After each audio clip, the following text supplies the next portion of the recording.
It's really moving, actually, to sort of play this instrument, because these are people I've been working with for like 20 years or more. Especially with a solo string instrument, you feel the person playing it so powerfully.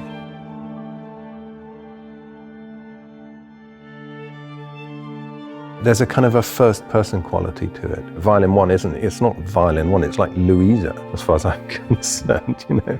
It's very moving for me. In my brain, I sort of see her playing and I can hear her.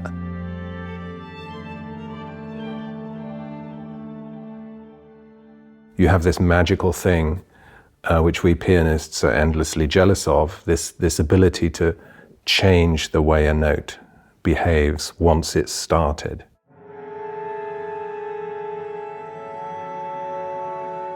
The tiniest movements, especially of the left hand, incredibly subtle, delicate little movements, transmit and encode in the sound so directly. You can determine how and when it finishes and what its shape is and what its color is and what the texture is.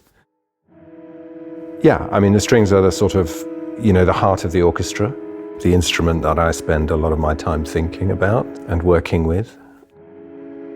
All composers would say this, I think, because of the extraordinary versatility of the string instruments.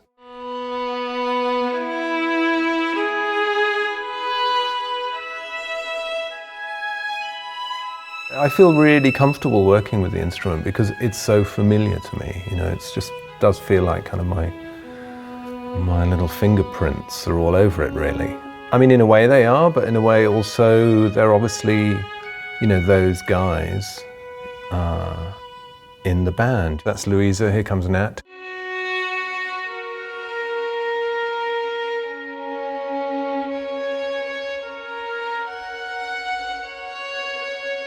It isn't virtuosic in that sort of Lisztian, Paganini kind of a way. It's something which is more about articulating, I guess, a specific kind of emotional territory beautifully.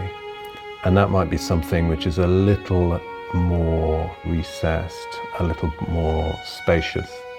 Those sorts of colors, and the dynamics as well, are where this thing really lives. What I settled on in terms of my kind of palette for a lot of the records, and that's something we've mirrored with this instrument, is actually augmenting the quartet with a second cello.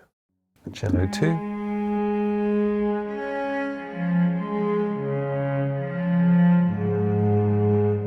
I'm kind of a bass head, always have been. And, for me, the sort of darker, richer color that allows me to work with is just something I love to be around. For me, 2 cellos that's great, and I've sort of, over the years, I've sort of gone down that rabbit hole and, voices is 24 cellos. So, I don't know where it's going to end up.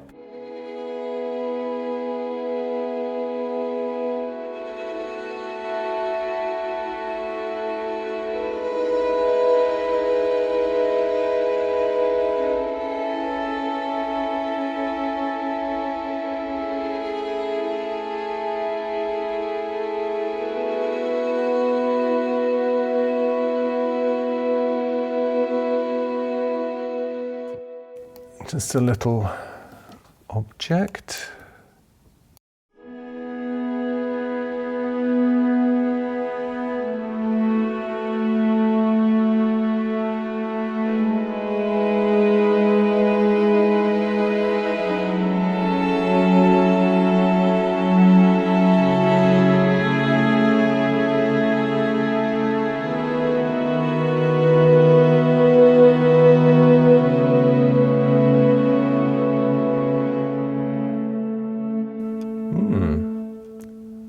It sounds really musical to me.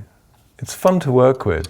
Like working with, good musicians is what the instruments are doing gives you a lot emotionally.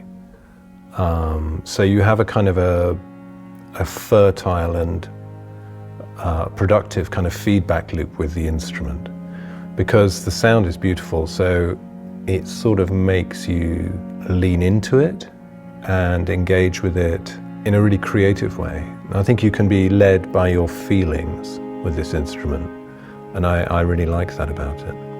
I mean, I've done very little with that, but it does feel like a thing that's alive. On the Nature of Daylight, this is a piece for 5 strings, so this group that we've recorded here. It was just one of those afternoons where everything comes together, you know. We had 3 hours to record the album, so not a lot of time. But these guys are amazing readers, and I guess we did sort of 3 takes maybe. That was it, and I mixed it in my bedroom, added the synth bass, and kind of thought no more about it really, but it's a piece which a lot of people have connected to over the years. Generally speaking, with creativity and with music, really nobody has got your biography. You know, nobody's got your life story and your experiences. That's just you. And it's the combination, obviously, you know, beautiful instruments, and you know, we made lovely recordings in the studio here, but it's the person, right? It's the way, the set of intentions, you know, that she put into that instrument on that day. You know, Louisa, Nat, John, Chris and Ian. I mean, it's their sort of musical biographies as well, and those instruments in that room and that space.